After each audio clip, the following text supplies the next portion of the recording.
Good morning students. आज एक नए टॉपिक के साथ मैं उपस्थित हूँ और जो हमारी श्रृंखला चल रही है भारत का संवैधानिक विकास। भारत के संवैधानिक विकास के अंतर्गत अभी तक कई वीडियो आपके पास पहुँच चुके हैं, जिसमें मैंने 1773 ईस्वी से शुरू होकर कई आपके पास जो अधिनियम पहुंचाए हैं, जिसमें 1773 ईस्वी का अधिनियम रेगुलेटिंग एक्ट जिसको कहा जाता है, उसके बाद 1784 ईस्वी का पिट्स इंडिया एक्ट, इसके बाद 1793 ईस्वी का चार्टर एक्ट, फिर 1833 ईस्वी का चार्टर एक्ट और फिर 1853 ईस्वी का चार्टर एक्ट। ये सभी आपको बताए गए हैं। और इसके बाद 1858 ईस्वी का भारत सरकार अधिनियम या भारतीय शासन अधिनियम बताया गया है। आज हम बात करेंगे भारतीय परिषद अधिनियम 1861 ईस्वी की।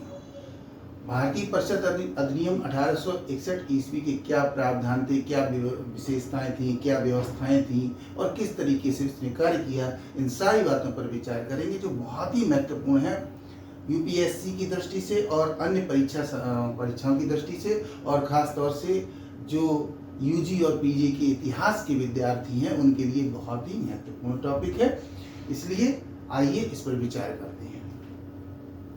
तो 1858 ईस्वी में जब भारतीय शासन अधिनियम पारित किया गया महारानी विक्टोरिया की घोषणा के बाद, तो उसमें जो व्यवस्थाएं की गई थी उसमें एक राज्य सचिव बनाया गया था, सेक्रेटरी ऑफ स्टेट्स, और एक पद था गवर्नर जनरल तथा वाइसराय का। गवर्नर जनरल का पदनाम जो है वो वाइसराय के रूप में भी कर दिया गया था। तो अब वाइसराय और गवर्नर जनरल ये व्यक्ति एक ही होता था, लेकिन पद वो होते थे, उनको समाहित कर दिया गया था जिससे कोई विवाद की स्थिति उत्पन्न ना हो। और जो दूसरा महत्वपूर्ण था कि दोनों की मदद के लिए, सेक्रेटरी ऑफ स्टेट्स की मदद के लिए एक परिषद बनाई गई थी जिसमें 15 सदस्य हुआ करते थे, और एक परिषद बनाई गई थी गवर्नर जनरल की परिषद, जो गवर्नर जनरल के विधायी और कार्यकारी कार्यों में मदद करेगी। अब उस समय ये बना तो दिया गया था, लेकिन बहुत सी व्यवस्थाएं समुचित तरीके से नहीं हो पाई थी, जिसके कारण अगर हम पृष्ठभूमि की दृष्टि से देखें तो 1858 ईस्वी के अधिनियम के आधार पर यद्यपि व्यवस्थाएं हो गई थी और शासन चल रहा था, लेकिन धीरे धीरे भारत में ब्रिटिश क्षेत्र का विस्तार हो रहा था। और दूसरी बात ये थी कि जो शासन की जिम्मेदारियां बढ़ती चली जा रही थी, जनता की विचारधारा बढ़ती चली जा रही थी, भारत में विकास की प्रक्रिया भी जारी रखनी थी। इन सारी चीजों को देखते हुए अब आवश्यकता ये समझी गई कि जो गवर्नर जनरल है या वाइसराय है, उसकी जो परिषद है, उस परिषद के सदस्यों की, उस परिषद की कार्यशैली में, उस परिषद की व्यवस्थाओं में परिवर्तन किया जाना चाहिए। और इसी के आधार पर ये अधिनियम तैयार किया गया था। इस अधिनियम के अंतर्गत जो है वो 47 धाराएं बनाई गई थी, लागू की गई थी। और इस समय इन धाराओं को, इस पूरी व्यवस्था को लागू करवाने वाला व्यक्ति था गवर्नर जनरल या viceroy Lord Canning. Lord Canning के द्वारा ये व्यवस्थाएं लागू करवाई गई थी।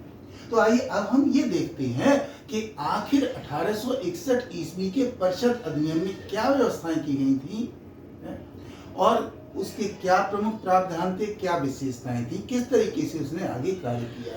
तो सबसे पहले ये देखेंगे हम कि उसमें संगठनात्मक परिवर्तन क्या किया गया था। यानी 1861 ईस्वी के अधिनियम में संगठनात्मक परिवर्तन किया गया था और उसमें परिषद का विस्तार किया गया था। तो इस पर हम बात देखेंगे कि परिषद का विस्तार किस तरीके से हुआ। तो इसमें जो व्यवस्था की गई वो ये की गई कि 6 से 12 तक अतिरिक्त सदस्य बढ़ाए जाएं।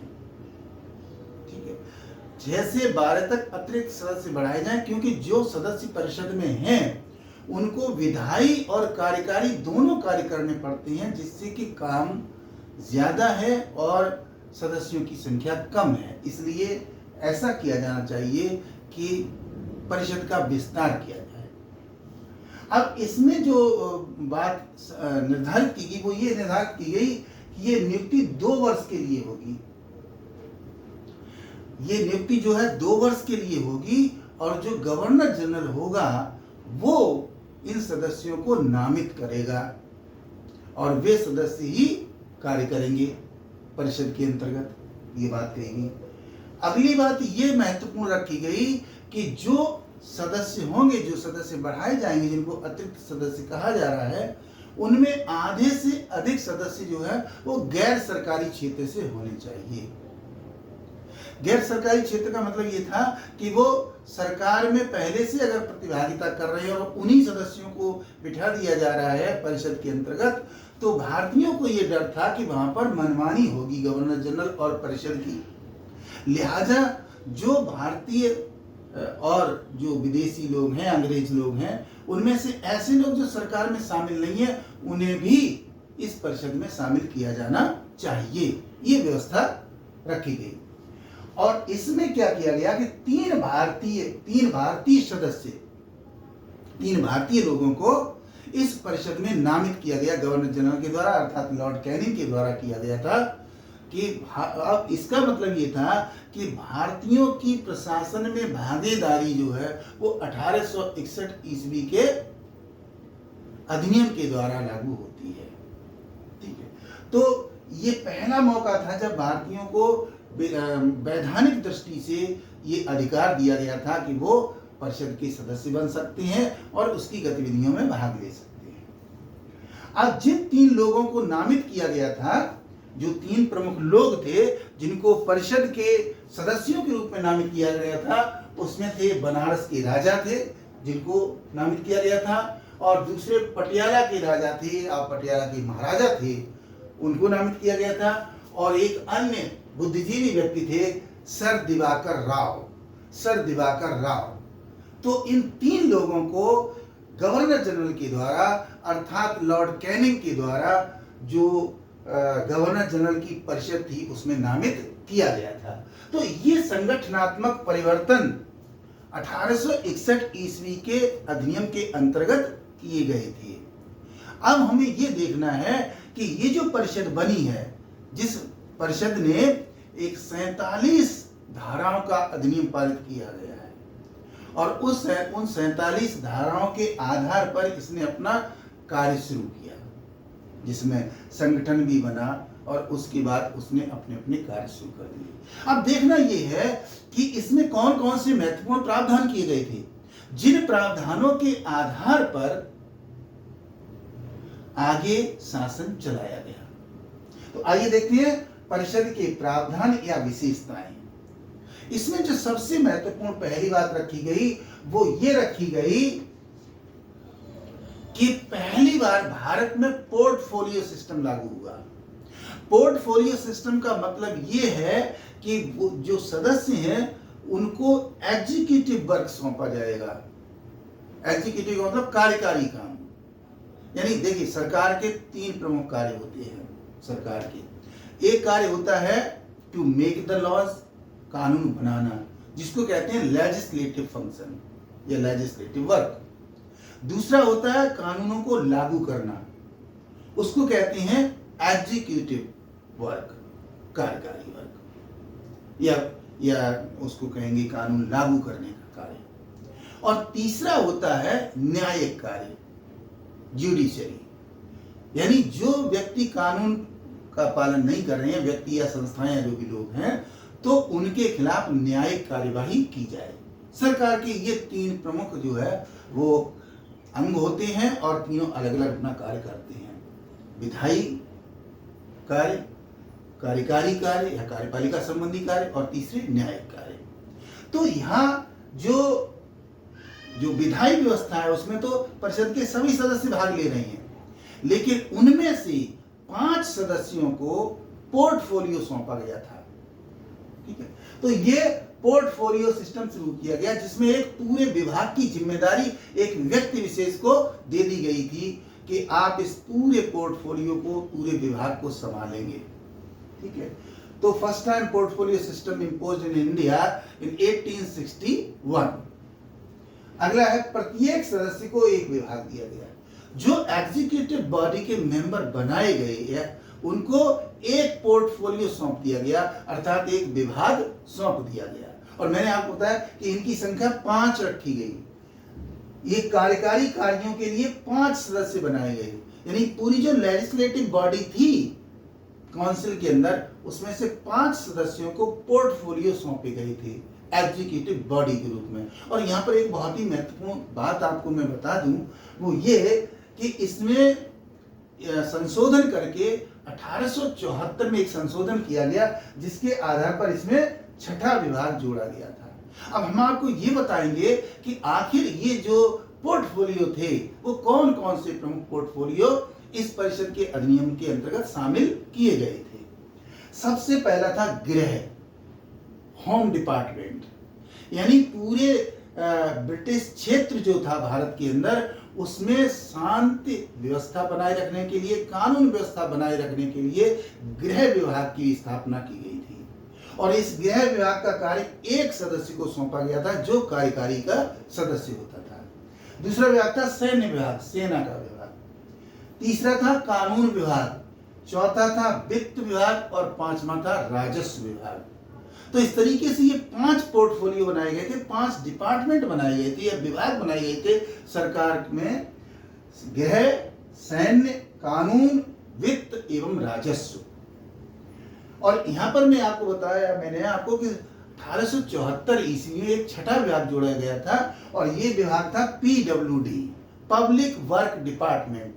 1874 ईस्वी में ये अनुभव किया गया, ये महसूस किया गया कि जनता के कल्याण के लिए बहुत सारी संरचनात्मक कार्य भी करने हैं, और उसको कहा गया सार्वजनिक निर्माण विभाग या सार्वजनिक कार्य का विभाग।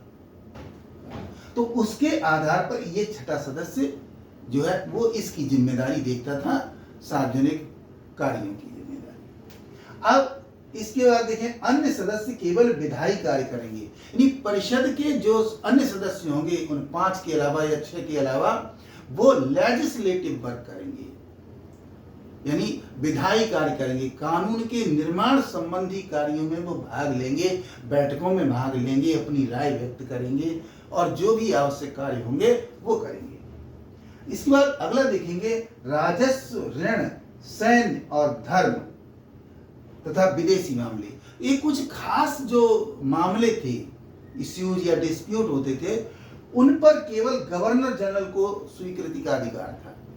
यानी जो परिषद कार्य करेगी वो सामान्य जो मुद्दे हैं उन पर तो वो निर्णय लेगी और वो लागू कर दिए जाएंगे, लेकिन राजस्व विभाग या ऋण विभाग, सैन्य विभाग, धर्म से संबंधित और विदेशी मामले, इनसे संबंधित कोई मामला है तो गवर्नर जनरल की स्वीकृति के बिना कोई भी आदेश पारित नहीं हो सकता या कोई भी नियम पारित नहीं हो सकता।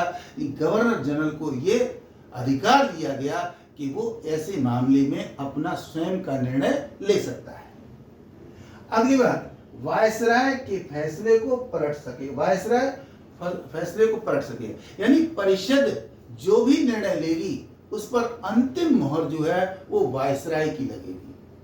और अगर वायसराय ये समझता है कि ये उसकी इच्छाओं के अनुरूप नहीं है या ब्रिटिश साम्राज्य की नीतियों के अनुरूप नहीं है, तो परिषद के फैसले को बदला भी जा सकता है। अगली बात है, सदस्यों को बहस एवं प्रश्न पूछने का अधिकार। जो परिषद के सदस्य होंगे, खासतौर से जो विधायी सदस्य, वैसे तो सभी को अधिकार होगा, लेकिन विधायी सदस्यों को खास तौर से अधिकार होगा कि वो बजट के समय बहस कर सकते हैं कि किसी भी क्षेत्र में बजट खर्च किया जा रहा है तो कितना खर्च किया जा रहा है, क्यों खर्च किया जा रहा है, कैसे खर्च होगा, किस विभाग में नहीं किया जा रहा है, किसी भी मुद्दे से संबंधित वो बहस कर सकते हैं और प्रश्न पूछ सकते हैं। ये व्यवस्था की गई। अब अगली जो व्यवस्था की गई, जो अगला प्रावधान था या विशेषता थी वो थी कि आपातकाल में गवर्नर जनरल अध्यादेश जारी कर सकेगा। यानी यदि कोई भी इमरजेंसी होती है तो ऐसी स्थिति में गवर्नर जनरल को यह अधिकार होगा कि वो अध्यादेश जारी कर सकेगा। अध्यादेश का मतलब है कि ऐसा आदेश जिसको कि पूरी कानूनी ताकत प्राप्त होती है, और इससे केवल उस समय गवर्नर जनरल ही लागू कर सकता था, और इसको 6 महीने तक वो लागू कर सकता था। 6 महीने इसकी उम्र थी, और 6 महीने के बाद अगर आवश्यकता पड़ती है तो इसे और 6 महीने के लिए बढ़ाया जा सकता है, लेकिन ये परिस्थितियों का जायजा लिया जाएगा कि उसको बढ़ाने की आवश्यकता है या नहीं है। तो ये एक तरीके से गवर्नर जनरल का विशेषाधिकार हो गया कि वो अध्यादेश जारी कर सकता है। अगर वर्तमान समय में देखें तो हमारे देश के अंदर 2 ऐसे पदाधिकारी हैं जिनको इस तरीके का अध्यादेश जारी करने का अधिकार है। एक तो प्रेसिडेंट ऑफ इंडिया, भारत का राष्ट्रपति, और दूसरे राज्यों के गवर्नर, उनको ये अध्यादेश जारी करने का अधिकार है। अब अगली बात देखेंगे, अगली विशेषता है कि राज्य सचिव परिषद द्वारा पारित नियम को समाप्त कर सकेगा। यानी कि अगर इस परिषद ने, जो परिषद है गवर्नर जनरल की, उस परिषद ने कोई भी नियम पारित कर दिया तो जो सेक्रेटरी ऑफ स्टेट्स है उसको अगर ये महसूस होता है कि ये नीतियों के पक्ष में नहीं है या इससे नीतियों का जो उद्देश्य है वो पूरा नहीं हो पा रहा है, तो ऐसी स्थिति में राज्य सचिव जो है वो उस नियम को रद्द भी कर सकता है। अगली बात, बंबई और मद्रास की प्रांतीय शक्तियां बहाल। अब जो दूसरी 3 प्रेसिडेंसी उस समय थी, खास तौर से कलकत्ता प्रेसिडेंसी, बंबई प्रेसिडेंसी और मद्रास प्रेसिडेंसी। कलकत्ता प्रेसिडेंसी का जो गवर्नर होता था वही भारत का गवर्नर जनरल माना जाता था, भारत में ब्रिटिश क्षेत्र का गवर्नर जनरल। और बाकी जो 2 प्रेसिडेंसी थी वो गवर्नर होते थे, जैसे बंबई का गवर्नर और मद्रास का गवर्नर।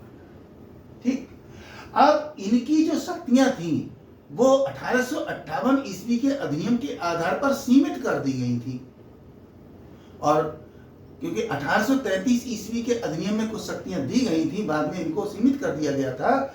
तो अब इनकी क्या किया गया कि इनकी शक्तियां जो है वो बहाल कर दी गई, कि जो प्रांतीय सरकारें हैं वो प्रांतीय स्तर के मुद्दों पर, विषयों पर अपना स्वतंत्र निर्णय ले सकती हैं, कानून बना सकती हैं। तो इस तरीके से पहली बार ये महसूस किया गया कि ब्रिटिश सरकार विकेंद्रीकरण की प्रक्रिया को लागू करना चाहती है। Decentralisation of powers, decentralisation of work, ये किया उसने इस अधिनियम के आधार पर, इस परिषद के आधार पर किया गया। तो इस बंबई और मद्रास की प्रेसिडेंसी को अधिक शक्तियां मिल गई, जो उस समय थी उससे और ज्यादा मिल गई। अगली बात, नए प्रांतों का सृजन हो सकेगा। इस परिषद के अधिनियम में यह स्पष्ट कर दिया गया कि भारत में रहते हुए ब्रिटिश सरकार अगर नए क्षेत्रों को जीतती है या नए क्षेत्र विस्तार होता है तो नए राज्यों को शामिल किया जाएगा। इसमें पंजाब और अन्य दूसरे जो राज्य बाद में मिल गए थे इसमें, तो नए राज्यों का सृजन किया जाएगा, और जो नए राज्य बनेंगे उनके लिए भी बाकायदा विधायी व्यवस्था होगी। अगली बात, कलकत्ता की विधान परिषद ब्रिटिश भारत के लिए कानून बना सकेगी। जो कलकत्ता की विधान परिषद है वो जो कानून बनाएगी वो पूरे ब्रिटिश क्षेत्र में, भारत के पूरे ब्रिटिश क्षेत्र में लागू हो सकेगा। यानी कि जो कलकत्ता की विधान परिषद थी वो एक तरीके से सेंट्रल बॉडी के रूप में भी कार्य करेगी। मतलब बंगाल प्रांत के लिए तो कानून बनाएगी ही बनाएगी, साथ में वो ऐसा कानून भी बना सकती है जो भारत में पूरे ब्रिटिश क्षेत्र पर लागू होगा, अर्थात बंबई और मद्रास की प्रेसिडेंसी में भी लागू होगा। और अगर कोई नया राज्य बनता है या क्षेत्र जुड़ता है भारत में ब्रिटिश क्षेत्र में, तो वहां पर भी वो नियम या कानून लागू होगा। और अगली बात जो थी वो थी कि जो नए प्रांत जोड़े जाएंगे या नए क्षेत्र जुड़ेंगे, वहां पर विधायी और कार्यकारी व्यवस्था को देखने के लिए लेफ्टिनेंट गवर्नर होगा। वहां पर लेफ्टिनेंट गवर्नर होगा और वो तब तक जब तक वो प्रेसिडेंसी नहीं बन सकती। अगर वो प्रेसिडेंसी बन जाती तो बाद में वहां पर गवर्नर होगा, लेकिन पहले जब वो क्षेत्र जोड़ा जाएगा तो उस समय वहां की विधायी और कार्यकारी व्यवस्था को देखने के लिए लेफ्टिनेंट गवर्नर जो है वो वहां की व्यवस्था को देखेगा। तो इस तरीके से मैंने आपको बताया कि 1861 ईस्वी के परिषद अधिनियम में क्या प्रमुख व्यवस्थाएं की गई थी, क्या उसके प्रावधान थे और उन प्रावधानों की क्या विशेषताएं थी, किस तरीके से उसका गठन हुआ, किस तरीके से संगठनात्मक प्रसार हुआ। उम्मीद करता हूं कि सारी जानकारी आपको अच्छी लगी होगी, और अगर जानकारी अच्छी लगी है तो हमारे वीडियो को लाइक और शेयर करना मत भूलिएगा। और हाँ, अगर अभी तक आपने चैनल को सब्सक्राइब नहीं किया है तो हमारे चैनल को सब्सक्राइब कर लीजिए। इसका नाम है हिस्ट्री बाय लाल सर। अध्ययन करते रहिए और लगातार हमारे साथ जुड़े रहिए ताकि और अच्छी अच्छी विषयों पर हम जानकारी आप तक पहुंचा सकें। Thank you very much.